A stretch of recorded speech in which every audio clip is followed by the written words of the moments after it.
Hello friends, അസ്സലാമു അലൈക്കും. എൻ്റെ പുതിയൊരു വീഡിയോയിലേക്ക് നിങ്ങൾക്ക് എല്ലാവർക്കും സ്വാഗതം. ഇന്ന് വഴുതനങ്ങയെക്കുറിച്ചാണ് ഞാൻ പറയാൻ പോകുന്നത്.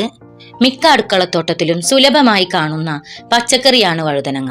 വയലറ്റ്, പച്ച, വെള്ള നിറത്തിൽ കാണുന്ന വഴുതനങ്ങ മിക്ക ആളുകൾക്കും ഏറെ ഇഷ്ടമല്ല. എന്നാൽ പച്ചക്കറികളിലെ രാജാവായ വഴുതനങ്ങയുടെ ഗുണങ്ങളെക്കുറിച്ച് മിക്ക ആളുകൾക്കും ധാരണയില്ലെന്നതാണ് വാസ്തവം. എല്ലാ കാലത്തും വിളവ് നൽകുന്ന പച്ചക്കറിയായിട്ട് പോലും വഴുതനങ്ങക്ക് ഭക്ഷണമേശയിൽ നല്ല പ്രതികരണം ലഭിക്കാറില്ല.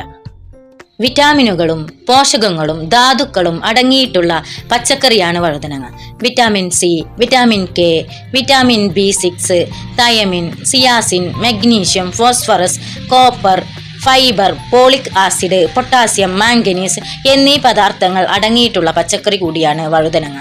ഇതിൽ കൊളസ്ട്രോളോ കൊഴുപ്പോ അടങ്ങിയിട്ടുമില്ല. ഹൃദയാരോഗ്യം, ദഹനം, ശരീരഭാരം കുറക്കൽ, തലച്ചോറിന്റെ ആരോഗ്യം എന്നിവ